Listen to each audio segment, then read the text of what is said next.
Hello everyone, welcome to another Evan Hill Trains YouTube video / podcast. Today we are going to be talking about the exact steps and actions you can take to live a pain-free life and to train pain-free. Now, specifically this will be talking mostly about joint pain. So sore knees, sore shoulders, sore hips, sore calves, all of that sort of thing. What training style, principles, and approach can you take to completely disappear pain from your lifestyle and decrease injury risk significantly while you're at it? Now, again, I will quickly promote my Ultimate Strength Guide, the Evan Hill Trains Ultimate Strength Guide. I've been receiving great feedback from all of the people I've asked about it. It has been reported as a great resource that goes into really good depth about specific strength training principles and actions you can take to get stronger faster now. So I strongly recommend that you use the link in description to download it today. Now, I did want to make some quick disclaimers before we get straight into it. Personally, I think this is an unrealistic goal. I think pain is a part of life, injuries happen, and that really it is also just isn't something you should care about a whole ton. I've had chronic knee pain for the majority of my life now, and it really just does not impact my lifestyle whatsoever because I train and stay fit. So a lot of people will have other limiting factors that are more of a barrier than their pain. But still, the disclaimer, I don't think this is a realistic goal. Next, injuries happen, like I said. And of course, see a professional if you have a current and serious medical condition or injury. I would suggest you come see me. If you're interested, DM me or message me, or go see a doctor or a physio, something along those lines. See a professional. Do not take this as direct personal advice. Now we've got that out of the way, let's get into this. If we want to live pain-free and train pain-free, what is our training goal? What are we trying to get out of training, and what is our outcome measure to see that we are succeeding and going to be translating to our lifestyle goal? We want to be building crazy high capacity through ridiculously large ranges of motion. So gymnasts are a great example, super pliable, super flexible, and insanely strong too. So we want a physical profile similar to that. We aren't going to do exactly the same thing that gymnasts do because you would find it very unpleasant, unnecessarily unpleasant. And gymnasts likely experience a lot of pain en route to their physical characteristics. Alrighty, let's just start rattling these off. So we're going to use moderate to high weight. We do not want max effort here. I think a good rep range to aim for is the 8 to 12 rep range. Why is that? Because it's bordering on heavy loading, more so on the moderate side. Moderate loading, in my opinion, is anywhere around 15 repetitions, higher than that being light, and heavy loading being anything from a 5 rep max and below, potentially a 6 as well. So 6 rep max and below. So 8 to 12 in that heavy to moderate range, we are lessening external load, which means it's nicer on our joints. Simple as that. Now, we also want to keep it to 5 to 6 sets per muscle group, so we're not, again, overloading joints. So it's very easy when you're doing super high sets per muscle group to then overload joints on top of that, because there's a ton of overlap and on top of the already high volume that you're doing. So doing 10 sets for shoulders, 10 sets for chest, 10 sets for rows, you are obliterating your glenohumeral joint, so your shoulder joint. It is getting so much stress, and your tendons, they don't just bounce back like your muscles do. That's probably the best way of putting it. Tendons, just a bit slower. And when you give them that huge workload to recover from, they struggle. My suggestion is a full body 2 or 3 times a week split for this. If you want really high movement variety, which can help here, you would go full body 3 times a week and have an A-B split. But if you are happy to just pick some core exercises and smash those out over and over again, you could just go full body AA 2 a week.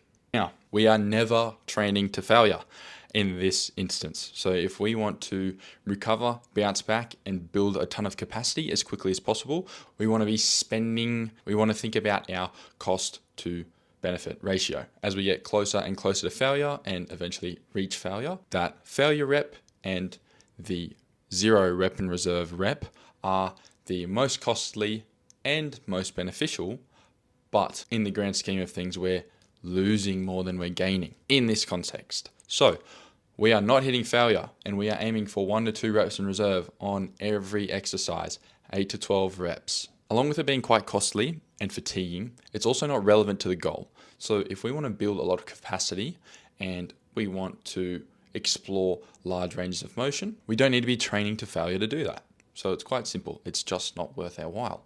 On top of this, failure can be where people tend to fall apart on technique and can potentially be overloading certain areas. We want to train with perfect control and tempo. This means 3 to 4 second eccentrics, really good control. So we're not dumping into the bottom position. We're not bouncing out of the bottom position. If you are hardcore on this goal of living pain-free and training pain-free, I would suggest pausing at the bottom and pausing at the top of every rep. So this means your sets will take forever, but they will still be stimulating for hypertrophy. And we want peripheral adaptations. That is what surrounds our joints. So we're exposing our body to huge range of motion and we're building peripheral capacity. We're growing muscle and still exposing our tissue to moderate to heavy loading because we're at 8 to 12. This approach to our tempo and repetitions will decrease the impulse on our joints.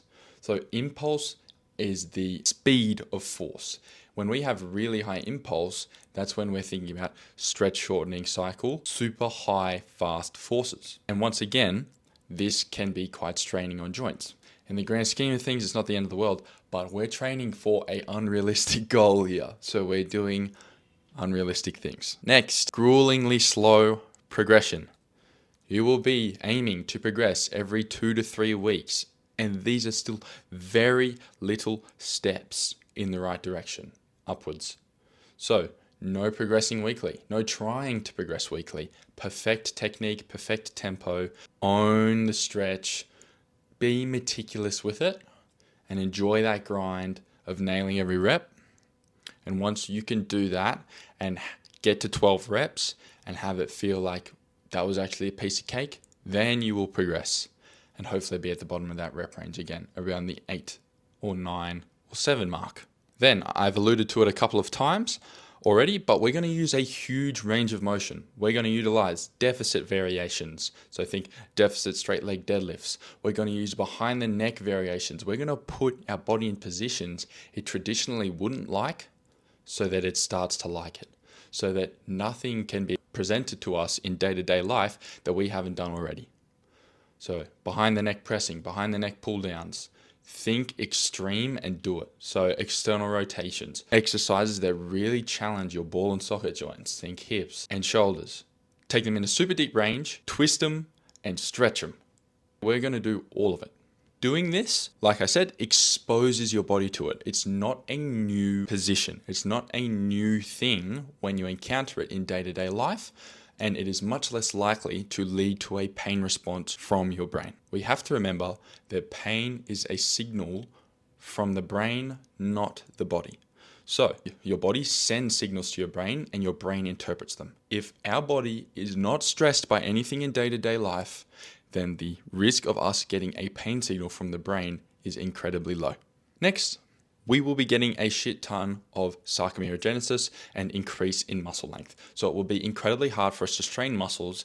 I just wanted to quickly interrupt. I am making this video because I have a program for this. On the Evan Hill Trains website, I have the resilience program. Now, while I don't think the resilience program will make you train pain-free and live pain-free for the rest of your life, I think it is an incredible program for anyone who wants to maximize physical function and movement, feeling good, living well, being healthy and strong. Make sure you go here, take a look at it so that you can improve your physical function, feel better, live easier. We also want to keep doing cardio. Say, well, Evan, that's not going to increase any peripheral adaptations. No, it's not. But cardio, it will reduce systemic inflammation. And you say, Evan, that's a buzzword. Well, I'm still right. Having great cardio fitness means you'll have greater parasympathetic tone on average. Having greater parasympathetic tone means you have a lower heart rate and lower circulating catecholamines and inflammatory factors. High stress, high sympathetic tone, and higher resting heart rate are all long-term cardiovascular health risks, but also are linked to greater inflammation. So it's very important that you still have good cardio fitness so that long term you're healthier and you generally have lower levels of inflammation. So whether or not this directly links to joint pain, up in the air, but it does indirectly link. So you feeling better in general, having good heart health and good cardio will have you feeling better and moving better. Now, what we will do is we will do low impact forms. For our goal, we don't necessarily want to be running. You personally should be running, but for this goal, you shouldn't be running. So we're going to do cycling, erg work, and elliptical training. Any combination of those, up to you, and take a polarized approach. You could do 100% light. You have no need for high intensity work, but there can be some benefits to doing so. Now, in our magical, non-existent, but sort of existent scenario where we are trying to and expecting to live pain-free and train pain-free, we may still come across some pain. Is that the biggest oxymoron ever? Does it not make any sense? Yes, but I'm still trying to give you some value. Now, what we would do in this case is we would modify our range of motion. Likely in this case, if we are getting pain, it's because we've overstrained tendons and we've given them too much compression and aggravated it. So we haven't necessarily done any significant structural damage, strained any muscles, or seriously injured ourselves. What we have done is exceeded our physical capacity on our quest to increase it. It happens all the time. So we are reducing our range of motion to reduce the compressive and tensile strain on our tendons. This is very good for settling them down. That's the value. And we're then going to decrease load, but increase our reps again so that we're still getting stimulating reps for hypertrophy. So this might mean going from 8 to 12 reps for 2 sets and then going to 12 to 15. A small change that can still make a significant difference in combination with our change in range of motion. Now, very close to finishing up. Do we need to sprint in this case? So we want to live and train pain-free. Do we need to sprint? No. We sprint for speed. We don't necessarily sprint for peripheral adaptations, which are going to help with joint health and other things similar. We sprint because the high intensity nature busts through our ceiling and really pushes a lot of widespread sort of health benefits and also makes us faster. So again, you should sprint, but in this case, we're not going to sprint because it's unnecessary. What we do want to do is plyos, because in this case, maintaining an optimal tendon characteristic and behavior will be beneficial. If we have a tendon that is overly stiff because we're doing a lot of resistance training, while it may not be super heavy, we're only doing resistance training and cardio, it's easy for us to end up with relatively stiffer tendons. And we want a good balance. So, very low dose, I'm talking 10 to 20 ground contacts in a session, high intensity plyometrics to drive eccentric strength and help our muscle use the tendon better and generally optimize our system, our musculo-tendinous junction and stretch shortening cycle. And very high intensity though. You want to build up to a high intensity so you're driving that eccentric strength improvement maximally. Because if it's slow, you're not driving it unless it's eccentric overload. So, you're saying, why did you choose 8 to 12 if you're trying to avoid external loading? Now, I pick 8 to 12 because, like I said, it's in that heavy to moderate range, which I like for this situation.